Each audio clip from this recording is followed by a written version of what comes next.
Hi viewers, welcome to Pix channel. நாம் இன்றைக்கி பார்க்க போகிற டாபிக் என்னடா அப்படின்னா, ஆயில்யம் நட்சத்திரக்காரங்களை திருமணம் செய்யக்கூடாதா, அப்படி செஞ்சால் என்ன நடக்கும் அப்படின்றத பற்றி தான் பார்க்க போகிறோம். ஆயில்யம் நட்சத்திரன்றது 27 நட்சத்திரம், மொத்தம் இருக்க 27 நட்சத்திரம் அது ஒரு நட்சத்திரம். இந்த நட்சத்திரம் முழுக்க அதாவது 4 பாதமே கடகராசியில் தான் அமைஞ்சிருக்கு. ஸோ கடகராசியில் பிறந்தவங்களுக்கு ஆயில்யம் நட்சத்திரமாக இருக்கிறதுக்கான வாய்ப்பு இருக்குது. வாய்ப்பு இல்லை, கடகராசி ஆயில்யம் நட்சத்திரக்காரங்க கண்டிப்பாக கடகராசியாக தான் இருக்கணும். ஸோ இந்த ஆயில்யம் நட்சத்திரத்தில் அதனால் எதாவது பாதிப்பு இருக்கா? ஏன்னா நிறைய பேர் இப்போ மூட நம்பிக்கையில் நிறைய பழக்க வழக்கங்கள்லாம் நம்ம அன்றாட வாழ்க்கையில் நம்ம பார்த்துட்டு தான் இருக்கோம். ஆயில்யம் நட்சத்திரத்தில் பிறந்த பொண்ணா, ஐயோ வேணாம், மாமியாருக்கு ஆகாது அப்படின்னு சொல்கிறாங்க. சில பேர் என்ன சொல்கிறாங்க, பையனுக்கு ஆயில்யம் இருக்கலாம், பொண்ணுக்கு ஆயில்யம் இருக்கக்கூடாது, ஆயில்யம் நட்சத்திரம் இருக்க பொண்ணுக்கு கல்யாணமே பண்ண மாட்டாங்க, மாமியார் இல்லாத வீடாக தான் பார்க்கணும் அப்படின்லாம் சொல்கிறாங்க. இதெல்லாம் ஒரு மூட பழக்க வழக்கங்கள், மூட நம்பிக்கையாக தான் இருக்குது. ஸோ ஆக்சுவலாக எப்படின்றது சயின்டிஃபிக்காக நம்ம ப்ரூவ் பண்ணலான்னா, ஆயில்யன்றது யாருடைய நட்சத்திரம்னு பார்த்தீங்கன்னா புதனுடைய நட்சத்திரம், புதன் கிரகத்தோட நட்சத்திரம். ஸோ புதன் பார்த்தீங்கன்னா எப்படி இருப்பார்னா, அவர் ஒரு புத்திக்காரர். ஸோ புதன்னாலே புத்திக்காரகன்னு சொல்லுவாங்க, புத்திக்கு அதிபதி.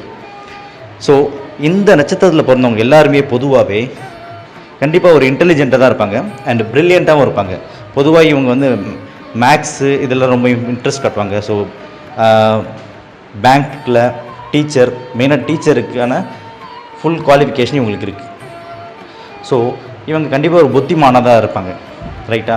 ஸோ ஏன் ஆயில்யம் பொண்ணுக்கு இருக்கலாம், பொண்ணுக்கு இருக்கக்கூடாது, பையனுக்கு இருக்கலாம், பொண்ணுக்கு இருக்கக்கூடாதுன்னு சொல்கிறாங்க. அப்படி பொண்ணுக்கு ஏன் இருக்கக்கூடாது அப்படி சொல்கிறாங்கன்னா, அதே போல்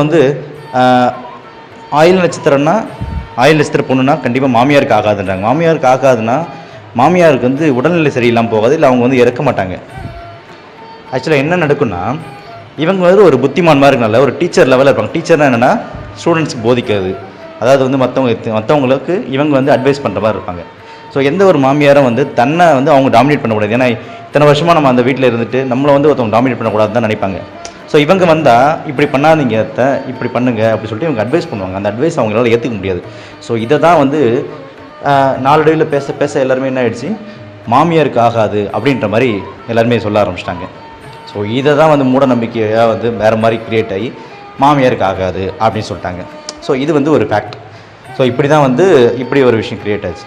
அதே போல் ஆயில்யம் நட்சத்திரனாலே லேட்டாக மேரேஜ் ஆகணுன்றாங்க. அது ஏன் அப்படின்னா, ஆயில்யம் நட்சத்திரத்தில் பார்த்திங்கன்னா அவங்களுடைய ஃபஸ்ட்டு தசை பார்த்திங்கன்னா புதன் தசை. புதன் தசை ஒரு 17 வருஷம் நடக்கும்.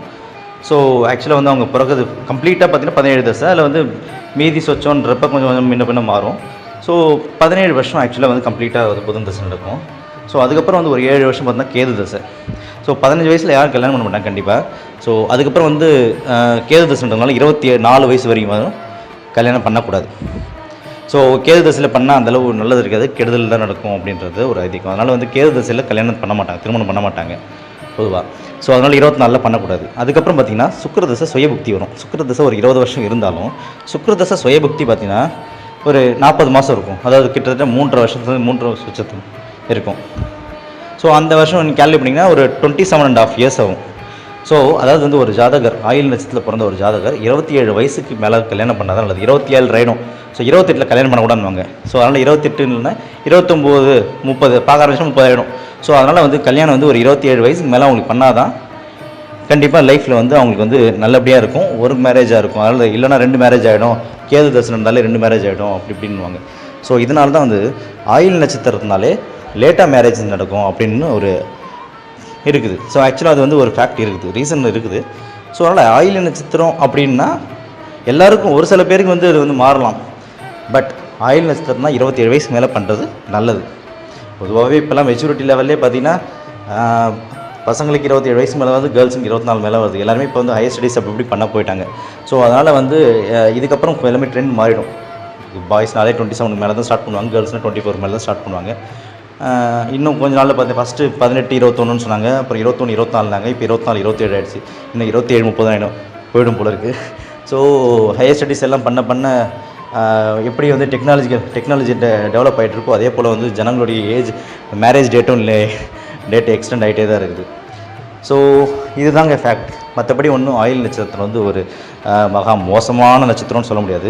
பொதுவாகவே ஆயில்யம், மகம், கேட்டை அண்டு மூலம் இந்த 4 நட்சத்திரமே வந்துட்டு பார்த்தாலே பயப்படுவாங்க ஜனங்க. பயம்லாம் ஒன்றும் இல்லைங்க. இது வந்து ஆக்சுவலாக ஒரு பவர்ஃபுல்லான நட்சத்திரம். 27 நட்சத்திரம் பவர்ஃபுல்லான நட்சத்திரம்.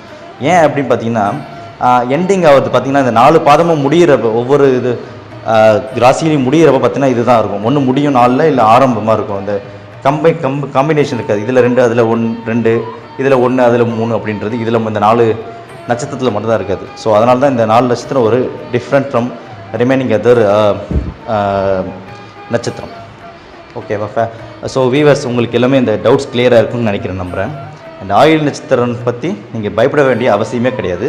ஆயில் நட்சத்திரம் பெண்ணாக இருந்தால் மாமியாருக்கு ஆகாதுன்றதுல கட்டுக்கதை கண்டிப்பாக கிடையாது. அது என்ன அவங்களுடைய ஜாதகத்தில் கட்டத்தில் எப்படி அம்சம் எப்படி இருக்குன்றது ஃபஸ்ட்டு சுய ஜாதகத்தை ஆராய்ங்க. அதுக்கப்புறம் நீங்கள் பண்ணுங்க இது வந்துடும். அண்ட் ஸோ வந்து மாமியார் மாமனார் எல்லாருமே இருக்கலாம், அதெல்லாம் பிரச்சனையே கிடையாது. அண்டு மேரேஜ் பண்ணுறப்ப கொஞ்சம் லேட்டாக பண்ணுங்கள். 27 வயசுக்கு மேலே அந்த ஜாதகருக்கு மேரேஜ் பண்ணால் ரொம்ப நல்லது. அவ்வளோதான், மற்றபடி எந்த பிரச்சனையும் கிடையாதுங்க. ஸோ இந்த வீடியோ உங்களுக்கு பிடிச்சிருக்குன்னு நினைக்கிறேன். அண்ட் பிடிச்சிருந்தா லைக் பண்ணுங்கள், ஷேர் பண்ணுங்கள், மறக்காமல் பிக்ஸ் சேனலில் சப்ஸ்கிரைப் பண்ணுங்கள். அண்ட் தயவுசெய்து உங்கள் ஃபீட்பேக்ஸ் எல்லாம் நம்ம கமெண்ட்டில் போஸ்ட் பண்ணுங்கள். தேங்க்யூ.